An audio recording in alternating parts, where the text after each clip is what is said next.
अब हम बात करते हैं मेम्ब्रेनस की। अच्छा, अब मेम्ब्रेनस में क्या होती है कि ये होती है, इसे हम डिफ्थेरिक कंजक्टिवाइटिस भी कहते हैं। ये एक्यूट इन्फेक्शन होता है, क्योंकि हम पढ़ी एक्यूट इन्फेक्शन रहे हैं सारे के सारे। मेम्ब्रेन फॉर्मेशन होती है। मेम्ब्रेन किसकी बनी होती है? फाइब्रिनस मेम्ब्रेन होती है, फाइब्रिनस एक्सुडेट होता है उसके अंदर, ठीक है। इटियोलॉजी क्या होती है? कोनिबैक्टीरियम डिफ्थेरिया की होती है, और ये क्या बनाती है? एक्यूट मेम्ब्रेन बनाती है। इसके अलावा मैंने आपको एक और भी लिखवाया था कि बीटा हीमोलिटिक जो था ना स्ट्रेप्टोकोकाई, वो भी इसके अंदर मेंशन कर लें, ठीक है। उसकी वजह से भी क्या होता है कि ट्रू मेम्ब्रेन जो है वो फॉर्मेशन होती है। अगर हम बात करें इसकी पैथोलॉजी की कि पैथोलॉजी में क्या क्या आते हैं, तो इसमें होता ये है कि इसमें बहुत ज़्यादा सवियर इन्फ्लेमेशन होती है। वो इतनी सवियर होती है कि वहाँ पे फाइब्रिनस जो है ना वो एक्सुडेट आ जाता है। देखिए, जब वो आएगा तो वो आके मेम्ब्रेन बना देता है। मेम्ब्रेन भी ऐसी बनाता है कि जब हम उसे उतारते हैं, उससे उतारने की कोशिश करते हैं पकड़ के, तो वो है टीयर नहीं होती, ठीक है। बल्कि नीचे से मेम्ब्रेन होती है वो भी साथ में आना शुरू हो जाती है। उससे क्या हो जाएगी? आपकी ब्लीडिंग होना स्टार्ट हो जाती है। अच्छा, अब क्लिनिकल फीचर्स क्या होते हैं? जब हम देखते हैं आई को, तो आपके यहाँ पे देखें, आपको मेम्ब्रेन सी नज़र आ रही है, ठीक, अच्छी खासी मेम्ब्रेन नज़र आ रही है। और मेम्ब्रेन कहाँ पे होती है? ये ज़्यादातर पाल्पेब्रल पार्ट पे होती है, बर्बल पार्ट पे नहीं होती। यहाँ पे नहीं होती, ये बनती है अंदर की तरफ बनती है, ठीक है, आयरन के। अब इसमें क्या होगा कि आपकी जो है ना डिस्चार्ज भी हो रहा होगा। डिस्चार्ज कैसा होता है? वो वाटरी सा भी हो सकता है, वो थोड़ा थिक भी हो सकता है, म्यूकोपोलेंट वगैरह भी डिस्चार्ज हो सकता है, ठीक है। अगर हम साइंस देखें तो हमें क्या आंसर आएगा?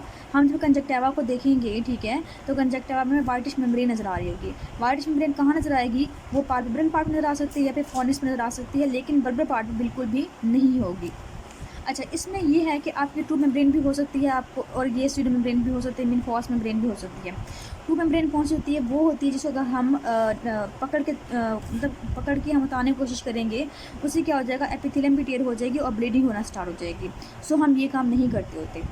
अगर हम बात करें सूडो मेम्ब्रेन की या फास्ट मेम्ब्रेन की बात करें, तो ये वो मेम्ब्रेन होती है जो कि नॉन डिफ्थेरिक होती है। डिफ्थेरिया के अलावा कोई और काज जो हो सकती है, और कौन कौन से होते हैं ये आपने नोट कर लिए होंगे या दोबारा नोट कर लें अपनी जो तरीके पर।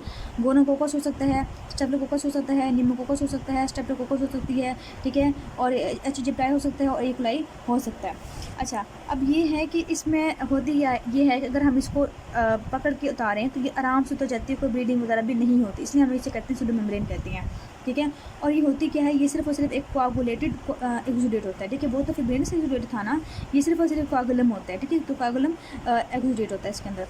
इसके अलावा क्योंकि आपके जो ये होती हैं कोनिबैक्टीरियम डिफ्थेरिया होता है, ये भी थोड़ा सीवियर किस्म का होता है, तो इसमें भी आपकी जो नोड्स हैं वो भी इनलार्ज हो सकते हैं, ठीक है।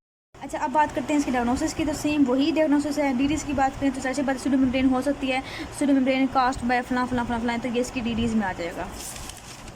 अब हम बात करते हैं कॉम्प्लिकेशन से, तो कॉम्प्लिकेशन जो है वो बहुत ही ईजी सी हैं इसके, कि कॉर्नर कैल्सिफिकेशन हो सकती है। इसके अलावा ऐसी बात है, जब मेम्ब्रेन बन गई है, मेम्ब्रेन बनने के बाद जो है वो टूट के निकल जाएगी, ठीक है। निकलने के बाद वहाँ पे एक डिफेक्ट आ जाएगा। डिफेक्ट को हील करने के लिए फाइब्रोसिस होगी। फाइब्रोसिस होगी तो ऐसी बात है, जब वो हील करेगा, हील के बाद वो है ना उसकी खिंचाव पैदा होगा, खिंचाव से क्या हो जाएगा? सिकाट्राइजेशन होगी। सो आपकी सपोज में ये आइलिड है, यहाँ पे आपकी मेम्ब्रेन थी, ये उतर गई है, ठीक है। उतरने के बाद वहाँ पे क्या हो जाएगी? हीलिंग होगी। जब हीलिंग होगी तो आइलिड को जो है अंदर की तरफ खींचेगी। तो आपको पता है कौन कौन सी कॉम्प्लिकेशंस आ सकती हैं। एक हो सकती है इंट्रोपियन, इसके अंदर हो सकती है, ठीक है। इसके अलावा मिसडायरेक्शन हो जाएगी आपकी आईलैशेस की, तो ट्रिकियासिस हो सकती है इसके अंदर, ठीक है। इसके अलावा आपकी ज़ीरोफथैल्मिया हो सकती है, ठीक है, आई जो है वो ड्राई हो सकती है। इसके अलावा आपकी सिम्प्लीफ्रोन हो सकती है। सिम्प्लीफ्रोन में बताया था आपको, सिम्प्लीफ्रोन ये होता है कि बताती हूँ आपको। और दूसरा आपका हो जाता है एंकाइलोबिलिफ्रॉन। सिम्प्लीफ्रोन क्या था कि आपकी जो आइलिड है वो अटैच हो जाती है ग्लोब के साथ, ठीक है, ग्लोब के साथ अटैच हो जाएगी, जिसे हम कहते हैं सिम्प्लीफ्रोन। और एंकाइलोबिलिफ्रॉन क्या था कि आपकी जो एक आइलिड है वो दूसरी आइलिड के साथ चिपक सकती है, क्योंकि दोनों मेम्ब्रेन होगी। मेम्ब्रेन जब डिफेक्ट जो वो ठीक होगा, ठीक होने के बाद जो है ना वो वहाँ पे जब हील करती है तो हील के साथ वो वहाँ पे अटैच हो सकती है।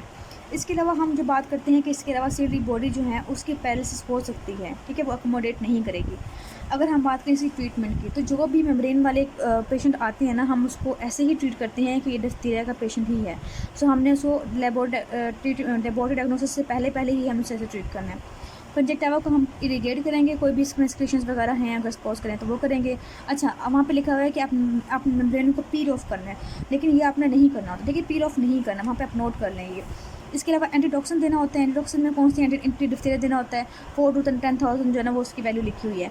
टॉपिकल एंटीबायोटिक्स पेनिसिलिन दे सकते हैं, इसके अलावा सिस्टेमिक एंटीबायोटिक दे सकते हैं। आपका हो गया, हम थोड़ा सा इसको है ना रिवाइज कर लेते हैं, क्योंकि थोड़ा काफ़ी बड़ा था ये। हमने क्या पढ़ी है? हमने एक्यूट पढ़ी हैं कॉजेज़, ठीक है। एक्यूट कंजक्टिवाइटिस की कॉजेज़ पढ़े हैं, कौन कौन से हो सकते हैं? वो म्यूकोप्रूलेंट हो सकते हैं, वो प्रूलेंट हो सकते हैं, ठीक है, वो मेम्ब्रेनस हो सकते हैं। अगर ठीक है, एक्यूट कह दें या फिर बैक्टीरियल कह दें, जो मर्जी आप कह दें। हमने म्यूकोप्रोन के अंदर पढ़ा है कि कौन से कॉज होते हैं, सारे सारे जो माइल्ड बैक्टीरिया होते हैं उनकी कॉजेज होती हैं, ठीक है, उसकी वजह से होता है ये। डिस्चार्ज कौन सा था इसके अंदर, म्यूकोप्रोन डिस्चार्ज था इसके अंदर। और क्या थी, आई थी, वो रेडनेस थी इसके अंदर। प्रोन की अगर हम बात करें तो उसमें क्या था, उसमें आपसे जो है ना थिक क्रीमी डिस्चार्ज होता है। अगर अडल्ट के अंदर है सपोज करें तो उसकी जो है ना वो आइलेट वो स्वेलिंग होगी, उसकी कंजक्टिवा रेडनेस होगी। इसके अलावा जो है वो थिक सा क्रीमी सा डिस्चार्ज होगा उसके अंदर, ठीक है, ये इसके अंदर प्रेजेंट करता है। अगर हमें, और इसके अलावा दूसरा हमने पढ़ा है ऑफ्थेल्मिया न्यूनेटरम के बारे में। तो ऑफ्थेल्मिया के अंदर क्या था कि जो कॉज थी वो गोनोकोकस भी थी, इसके अलावा क्लेमाइडल भी थी।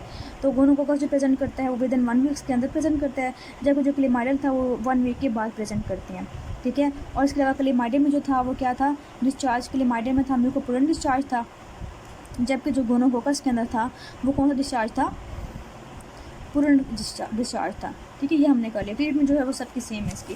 मेम्ब्रेनस की बात करें तो हमने कहा कि वो कोनिबैक्टीरियम डिफ्थेरिया की वजह से होता है। इसके लिए जो बनाते हैं वो ट्रू मेम्ब्रेन बनाते होते हैं। तो इसमें मेम्ब्रेन का जिक्र होगा कहीं ना कहीं, सही है। तो आपका ये कंप्लीट हो गया बैक्टीरियल का। नेक्स्ट हम पढ़ेंगे इंशाल्लाह वायरल वाले।